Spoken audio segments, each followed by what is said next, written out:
جوڑا باندھنا، کیا آپ صلی اللہ علیہ وسلم کی ایسی کوئی حدیث ہے کہ میری امت کی عورتوں نے اونٹ کے کوہان کی طرح جوڑے باندھے ہوئے ہوں گے؟ تو کیا عورت کے لیے جوڑا باندھنا جائز ہے؟ اگر گھر میں غیر محرم نہ ہو تو کیا اس صورت میں باندھ سکتی ہے؟ نیز اس حالت میں نماز ہو جاتی ہے یا نہیں؟ امت اللہ صاحبہ انڈیا سے۔ رسول اللہ صلی اللہ علیہ وسلم نے فرمایا کہ قرب قیامت میں ایسی عورتیں پیدا ہوں گی کاسیات عاریات، لباس پہننے کے باوجود برہنہ ہوں گی، اور فرمایا رؤوسہن کاسنمۃ البخت، ان کے سر ایسے ہوں گے جیسے اونٹ کے کوہان، جیسے اونٹ کا کوہان اٹھا ہوا ہوتا ہے نا، تو ایسے سر ان کے اٹھے ہوئے ہوں گے۔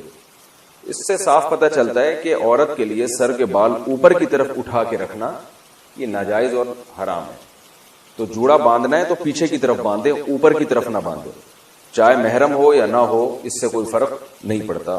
تو ایسی عورتوں کے بارے میں نبی نے فرمایا لا یجدن ریح الجنہ وان ریحها لیوجد من مسیرۃ کذا وکذا، یہ جنت کی خوشبو بھی نہیں پائیں گی، حالانکہ جنت کی خوشبو تو بہت دور سے محسوس ہوگی۔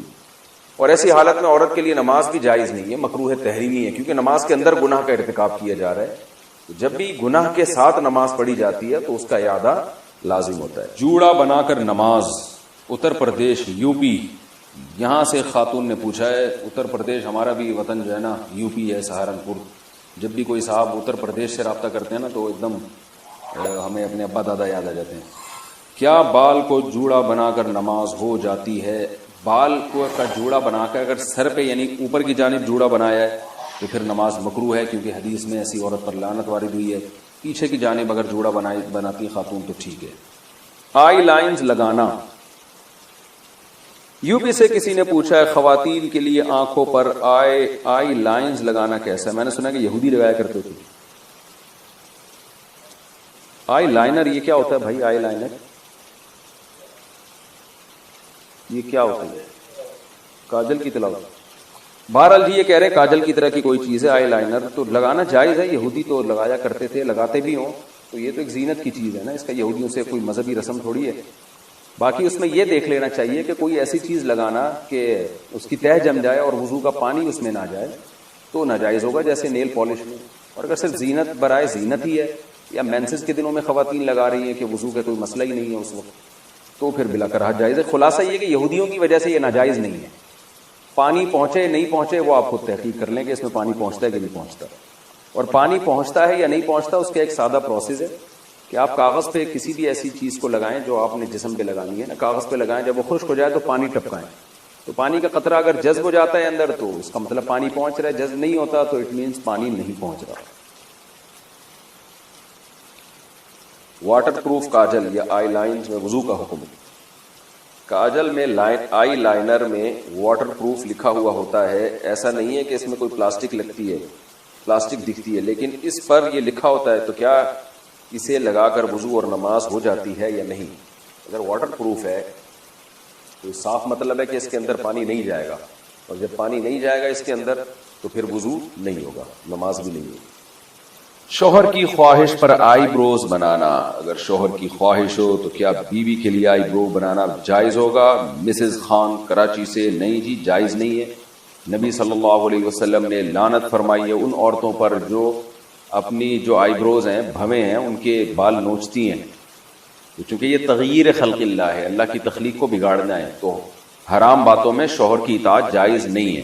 البتہ کسی خاتون کی آئی برو بالکل ایک عام معمول سے ہٹ کر ہو، بہت ہی زیادہ بھدی ہوں جیسے کہ جو عام طور پر ہوتی نہیں ہے، تو اس کو اتنا کر لینا کہ وہ نارمل بن جائیں، اس میں حسن پیدا ہو جائے وہ نہیں، لیکن نارمل کنڈیشن میں آ جائے تو اس کی گنجائش ہے، لیکن یہ بہت کم عورتوں میں ایسا ہوتا ہے۔ یہ میں اس لیے وضاحت کر رہا ہوں کہ ایسا نہ ہو کہ خواتین، ہر خاتون یہ سمجھیں کہ جی میری کیونکہ آئی برو جو ہے وہ باریک نہیں ہے، موٹی ہیں، تو میں نوچنا شروع کر دوں، تو نارملی ایسا ہوتا نہیں ہے۔ بہت ہی زیادہ کسی کی بھدی ہو تو ایک الگ بات ہے۔ عورت کے لیے گھر میں سر کھلا رکھنے کا حکم، بنت عبداللہ اتر پردیش انڈیا سے، اتر پردیش یو پی، جہاں ہمارے باپ دادا بھی یو پی سے ہی آئے ہیں، سنسار پور سے۔ تو یو پی سے انہوں نے پوچھا، یو پی سے جب کسی کا فون آتا ہے نا تو وہ جو اردو بولتے ہیں مجھے بڑی اچھی لگتی ہے، کیونکہ مجھے اپنے والد اور دادا یاد آتے ہیں اس میں۔ دادی، وہ ہماری دادی اور والد جو اردو بولتے تھے نا، وہ بالکل وہی اردو تھی جو اب یو پی سے کسی کا فون آتا ہے تو وہ جو اردو بول رہا ہوتا، مجھے بڑا اچھا لگتا ہے ان کا اردو بولنا، کیونکہ مجھے اپنے والد صاحب اور والدہ اور اپنی دادی جو ہمارے پرانے بزرگ دنیا سے جا چکے ہیں، اللہ تعالیٰ ان سب کی مغفرت فرمائے، ان سے جو ہم نے اردو سنی تھی وہ ایکسنٹ اور وہ لب و لہجہ ہمیں یو پی سے مل رہا ہوتا ہے، بڑا اچھا سا محسوس ہوتا ہے۔ کئی دفعہ جو یو پی سے کسی کی کال آئے تو میں ان کو کہتا بھی ہوں کہ آپ تھوڑی سی بات کریں، مجھے بڑا مزہ آ رہا ہے، مجھے ایسا لگ رہا ہے جیسے میرے والد صاحب کی یاد تازہ ہو رہی ہے، والدہ کی، اور جو ہماری دادی وغیرہ جو اردو بولا کرتی تھی۔ ہماری تو اردو ظاہر ہے وقت کے لحاظ سے چینج ہو گئی، لیکن وہ جو یو پی کی اردو تھی نا، وہ آج بھی یو پی والے وہی اردو بول رہے ہیں، ان کی اردو میرا خیال ہے چینج نہیں ہوئی ہے۔ تو انہوں نے کہا ہے کہ عورت کے لیے گھر میں سر کھلا رکھنے کا حکم، کیا گرمی کی وجہ سے لڑکی گھر میں والد اور بھائی کے سامنے صرف گلے میں دوپٹہ ڈال سکتی ہے؟ اگر سر نہ ڈھانپے تو کوئی حرج تو نہیں ہے؟ جائز ہے، سر چھپانا والد اور بھائی کے سامنے لازم نہیں ہے، لیکن بہرحال حیا عورت کی زینت ہے، اگر سر پہ چادر ڈال لیں تو اچھا ہی ہے، یہ برا نہیں ہے۔ بعض گھروں میں تو اس کا بڑا خیال کیا جاتا ہے، تو شریعت نے گنجائش ضرور دی ہے کہ عورت سر کے بال کھول سکتی ہے، لیکن اپریشیٹ نہیں کیا، تو اگر چادر سر پہ رکھیں تو زیادہ اچھی بات ہے، لیکن کوئی فرض نہیں ہے۔ اذان کے دوران سر پر دوپٹہ لینا، کیا اذان کے وقت سر پر دوپٹہ نہ لینا گناہ کا باعث ہے؟ نیز اگر کوئی ضروری بات ہو رہی ہو یا قرآن کی کلاس ہو رہی ہو تو کیا اذان کے وقت اسے جاری رکھنے میں کوئی حرج تو نہیں؟ بنت اجمل بہاول نگر سے۔ دیکھیں، دوپٹہ لینا کوئی حدیث میں تو حکم نہیں ہے اذان پہ دوپٹہ لینے کا، البتہ اتنی بات ہے کہ شریعت میں یہ بات ثابت ہے کہ شاعر اسلام کا احترام لازم۔ وَمَن يُعَظِّمْ شَعَائِرَ اللَّهِ فَإِنَّهَا مِن تَقْوَى الْقُلُوبِ، قرآن کہہ رہا ہے کہ جو بھی شاعر اللہ کی تعظیم کرتا ہے، احترام کرتا ہے، تو یہ دل کے تقوی کی علامت ہے۔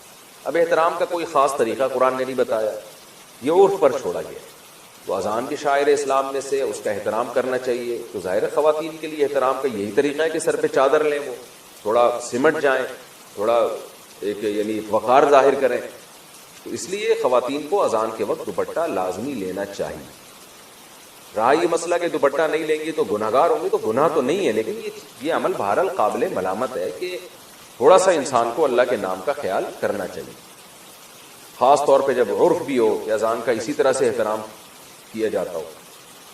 اور رہا یہ مسئلہ کہ اس وقت باتیں کرنا یا قرآن کی کلاس، تو بہتر تو یہی ہے، اور بہت تاکید ہے اذان کے احترام کی، تو اذان جب ہو رہی ہو تو آپ اپنی کلاس کو تھوڑی دیر کے لیے روک لیں، حتیٰ کہ فقہا کہتے ہیں بہتر یہ کہ تلاوت بھی نہ کی جائے اس وقت، تو باتیں بھی نہ کی جائیں، اذان کو سنا جائے۔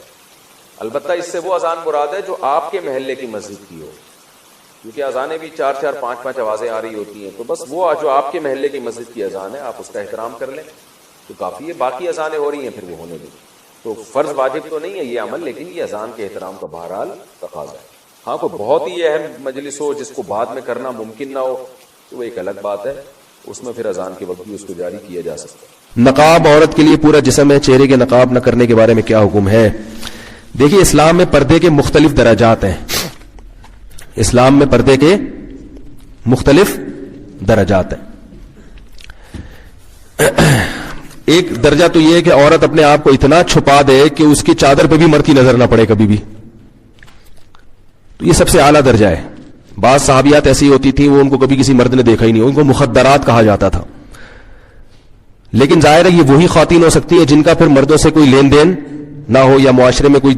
حضرت عائشہ رضی اللہ تعالی عنہا تھی، انہیں چونکہ مسائل بتانے ہوتے تھے تو وہ آواز کا پردہ نہیں کرتی تھی، وہ بتاتی تھی مسائل پردے کے پیچھے سے، لیکن کچھ صحابیات ایسی تھیں جو اپنی آواز بھی مردوں سے چھپاتی تھی۔ تو اعلیٰ درجہ ہے، کوئی عمل کرنا چاہے اور اس میں کوئی نقصان بھی نہ ہو تو سب سے اعلیٰ درجہ ہے، لیکن لازم نہیں ہے۔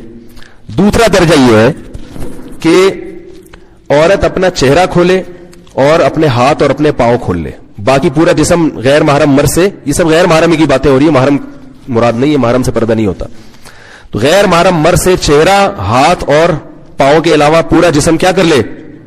چھپا دے۔ یہ والا پردہ چاروں ائمہ کے نزدیک بولو بھائی فرض ہے، یعنی کم از کم اتنا درجہ، اس میں کسی کا کوئی اختلاف بولو بھائی نہیں، کوئی اختلاف نہیں ہے۔ ایسی عورت اپنے سر کے بال نامحرم کے سامنے نہیں کھول سکتی، ٹھیک ہے نا، اپنی پنڈلیاں اپنی کلائیاں نہیں کھول سکتی۔ چہرہ اور ہاتھ، اس کے بارے میں کیا ہے بولو بھائی اختلاف ہے. باقی چہرہ اور ہاتھ کے بارے میں راجح قول کیا ہے؟ تو دیکھیں راجح قول یہ ہے کہ چہرے کا پردہ جوان عورت پر ضروری ہے, مگر وہ چہرہ سطر میں داخل نہیں ہے. سطر کا مطلب یہ ہوتا ہے جیسے ناف سے لے کے گھٹنے تک مرد کے لیے چھپانا ہر حال میں کیا ہے, ضروری ہے نا, چاہے کسی کو فتنے کا اندیشہ ہو یا نہ ہو. یہ وہ ایریا ہے جو آپ نے بہرحال چھپانا ہے, اس کا کسی کے سامنے کھولنا مجبوری کے بغیر, علاج کے لیے ایک الگ بات ہے, عام حالات میں کسی کے سامنے کھولنا بھی بالکل کیا ہے, حرام ہے, جائز نہیں ہے. تب یہ جو ریسلنگ آتی ہے اس کو کیوں غلط کہتے ہیں بھائی, یہ نیکریں پہن کے. ایک لڑکے ہمارے شاگرد فٹ بال کھیلتے تھے, کہتے یار اس میں کیا ہے, میں نے کہا فٹ بال کھیلو لیکن کپڑے کیا ہونے چاہیے, گھٹنے آپ کے ڈھکے ہوئے ہونے چاہیے. تو یہ مرد کے لیے سطر ہے. تو عورت کے لیے چہرہ, ہاتھ اور پاؤں کے علاوہ کا جو ایریا ہے نامحرم کے لیے وہ کیا ہے, سطر ہے. اس میں فتنے کا اندیشہ ہو یا نہ ہو, جوان عورت نے بہرحال وہ بولو بھائی چھپانا ہے. بوڑھی عورتوں کو کچھ چھوٹ دی ہے شریعت نے, لیکن جوان عورت نے, اور 50 سال کی عورت بھی یاد رکھو جوان ہوتی ہے. بعض لوگ جوان کا مطلب لیتے ہیں کہ 19 سال کی ہو, جب تک بالکل اس کو اتنی چہرے پہ جھریاں نہ آ جائے کہ استری کرنے کی باقاعدہ ضرورت پڑ جائے, اتنی جب تک جھریاں نہیں آتی وہ کیا سمجھی جاتی ہے شریعت کی نظر میں, جوانی. اتنی زیادہ اس میں اٹریکشن ختم ہو جائے کہ کسی کو پیسے بھی دو نا تو وہ شادی کرنے کے لیے تیار نہ ہو. جیسے ایک چٹکلا ہے, ٹائم ہے سنا دوں. وہ ایک آدمی کی شادی ہوئی, اس نے بغیر دیکھے شادی کی, اس کو بتایا گیا بھائی بڑی حسین دلہن ہوگی. جب اس نے دیکھا تو وہ تو بالکل ہی بہت ہی بیچاری بدصورت تھی. تو قاضی صاحب نے نکاح پڑھایا. تو اس نے قاضی صاحب سے پوچھا جی آپ کی نکاح پڑھانے کی فیس کتنی ہے؟ قاضی صاحب نے کہا جتنی اچھی تمہیں دلہن لگ رہی ہے نا اتنے پیسے دے دو. بھائی پہلی رات میں دلہن تو سبھی کو اچھی لگتی ہے نا. قاضی صاحب کا خیال تھا 1-2 کروڑ روپے تو ملیں گے لازم. جتنی اچھی تمہیں دلہن لگی ہے اس حساب سے کیا کرو, نکاح میں نے پڑھایا, اس دلہن کو حلال میں نے تمہارے لیے کیا ہے, تو مجھے ظاہر ہے تگڑی رقم ملنی چاہیے. جیسی تمہیں دلہن دلائی ہم نے, یعنی تمہارے لیے حلال کی ہے نکاح پڑھا کے, تو اس حساب سے کیا ہونا چاہیے, ہمارا کمیشن ہونا چاہیے. تو اس آدمی نے کیا کیا, 10 روپے پکڑا دیا. کیا کیا, قاضی صاحب کا منہ لٹک گیا, یار یہ کیا. تو اس نے کہا کہ بھائی قاضی صاحب آپ بھی ذرا گھونگٹ ہٹا کے دیکھ لیں. قاضی صاحب نے جب گھونگٹ اٹھا کے دیکھا 5 روپے واپس کر دیے. بولے 10 روپے بھی آپ کیا کر رہے ہو, زیادہ دے. تو اگر کوئی ایسا حساب کتاب ہے, اتنی بیچاری بوڑھی ہو گئی ہے, تو پھر تو پردوں کے معاملے میں شریعت نے اس کو آسانی دی ہے. لیکن جب تک جوان عورت ہے تو یہ چہرہ, ہاتھ اور پاؤں کے علاوہ باقی جو پورا جسم ہے وہ نامحرم کے سامنے کیا ہے, سطر ہے. اس میں یہ نہیں ہے کہ فتنے کا اندیشہ ہے یا نہیں, وہ بہرحال نامحرم سے ہر صورت میں چھپانا ہے. اور نماز بھی اس کے بغیر نہیں ہوگی. نماز میں اگر سر کے بال کھل جائیں, پنڈلیاں کھل جائیں تو نماز نہیں ہوتی. تو نماز میں بھی جیسے مرد اگر سطر کھلا ہوا ہو مرد کا نماز میں, قمیض کے بغیر آپ کی نماز ہو جائے گی, لیکن اگر سطر کا ایریا آپ کا کھلا ہوا ہے تو نماز آپ کی نہیں ہوگی. تو نماز سے خواتین سمجھے جتنا ایریا نماز میں چھپانا فرض ہے اتنا نامحرم کے سامنے چھپانا بھی فرض ہے, سطر ہونے کی وجہ سے. باقی چہرہ, ہاتھ اور پاؤں, اس کا سطر سے تعلق نہیں ہے, اس کا تعلق ہے حجاب سے. حجاب کہتے ہیں پردے کو, یعنی اس کو اس لیے نہیں چھپانے کا حکم کہ یہ سطر ہے. اگر اس لیے حکم ہوتا تو نماز چہرہ کھول کے عورت کی نہ ہوتی. سمجھ رہے؟ تو اب دو لوگ کیا کرتے ہیں جن کو اس چیزوں کا علم نہیں ہوتا, دونوں چیزوں کو کیا کر دیتے ہیں, گڑبڑ کر دیتے ہیں. اس لیے پریشان ہوتے ہیں کہ یار ایک طرف چہرہ کھولنے کی اجازت ہے, دوسری طرف کیا ہے, چہرے کا پردہ ہے, تو یہ کیا ہے. تو چہرے کا جو چھپانے کا حکم دیا گیا ہے. اچھا یہ بھی یاد رکھیں, امام شافعی, امام احمد ابن حنبل کی ہاں چہرہ بھی سطر میں داخل ہے, یعنی وہ بھی عورت کے لیے چھپانا بہرحال کیا ہے, ہر صورت میں فرض ہے. لیکن بر صغیر میں فقہ حنفی کو فالو کیا جاتا ہے, اس لیے میں فقہ حنفی کے مطابق بتا رہا ہوں. دلائل دونوں کے پاس ہے قرآن و حدیث کی روشنی میں. تو فقہ حنفی میں امام ابو حنیفہ کی رائے کے مطابق جو عورت کا چہرہ جو ہے وہ سطر میں داخل نہیں ہے. تو وہ اس لیے فقہاء حنفیہ نے کتابوں میں یہ لکھا ہوا ہے کہ عورت پر چہرے کا چھپانا فرض نہیں ہے نامحرم سے. فرض نہ ہونے کا مطلب کیا کہ وہ سطر میں داخل نہیں ہے. بعد کے علماء نے فتویٰ اسی پر دیا کہ اس کا تعلق کس سے ہے, حجاب سے. تو جہاں فتنے کا اندیشہ ہوگا وہاں عورت کو چہرہ چھپانے کا حکم دیا جائے گا, جہاں فتنے کا اندیشہ نہیں ہے یا کوئی ضرورت ہے وہاں چہرہ چھپانے کا حکم نہیں دیا جائے گا. تو یہ بات پوری دنیا جانتی ہے کہ جوان عورت کا چہرہ کھولنے میں یقیناً فتنے کا اندیشہ، کوئی اگر کہتے ہیں کہ نہیں چہرے میں فتنہ نہیں ہے تو ایسا نہیں ہوتا. ایسا کریں گے تو کوئی بھی نہیں آئے گا، کیونکہ چہرہ ہی سب سے زیادہ اٹریکشن کا. بھائی آپ جب کسی کو دیکھتے ہیں، کسی لڑکی کو غلط نیت سے دیکھتے ہیں تو اس کے سب سے پہلے چہرے پہ نظر ڈالتے ہیں.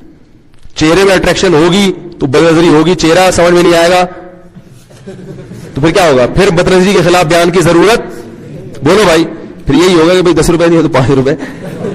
پھر آپ یہ بولو گے لا حول ولا قوت الا باللہ. بد نظری بہت بڑا گناہ ہے اسلام میں، بالکل جرم ہے، اسلام میں حرام ہے. صحیح ہے نا؟ تو اس لیے علماء کا یہ، چاہے وہ فقہ حنفی سے ہی تعلق رکھنے والے علماء ہو، متاخرین علماء نے علی الاطلاق سب نے یہ فتویٰ دیا ہے کہ جوان عورت کو چہرہ چھپانے کا بہرحال حکم دیا جائے گا. اگر وہ نامحرم کے سامنے چہرہ کھولے گی تو گناہگار ہوگی. البتہ اتنی بات ہے کہ ایک بات میں کہتا ہوں کہ چلو فقہاء کا بھی اختلاف ہے اور اس میں تھوڑی دوسری رائے بھی ہے، تو اصل تو یہی ہے کہ چہرہ چھپائیں. لیکن میں کہتا ہوں جو خواتین بالکل ہی آؤٹ آف کنٹرول ہیں، بہت ہی بالکل آزاد ہیں، some thing is better than nothing. چلو اتنا کر لیں کہ چہرہ کھول لیں، ہاتھ پاؤں کھول لیں، باقی جسم ڈھانک لیں. کیونکہ اگر ان خواتین کو آپ ایک دم طالبان بنانے کی کوشش کریں گے، ابھی میں اپنی اہلیہ کے ساتھ آیا ہوں نا ایبٹ آباد، تو میری وائف تو پردہ کرتی ہے، ہاتھوں میں گلوز ہے، پورا جسم ڈھکا ہوا، اور ایئرپورٹ پہ میری وائف مجھے کہہ رہی تھی مجھے ایسا لگ رہا ہے میں طالبان ہوں. کیونکہ ایئرپورٹ کا جو ماحول ہوتا ہے آپ کو پتا ہے، کراچی لاہور کے ایئرپورٹ کا، وہ سب ایسے آزاد عورتیں گھوم رہی ہیں، کوئی جینس کی پینٹ پہن کے، کوئی جرسیاں پہن کے، بال کھلے ہوئے. تو میری اہلیہ مجھے کہنے لگی کہ مجھے ان خواتین کے بیچ میں ایسا لگ رہا ہے میں کیا ہوں.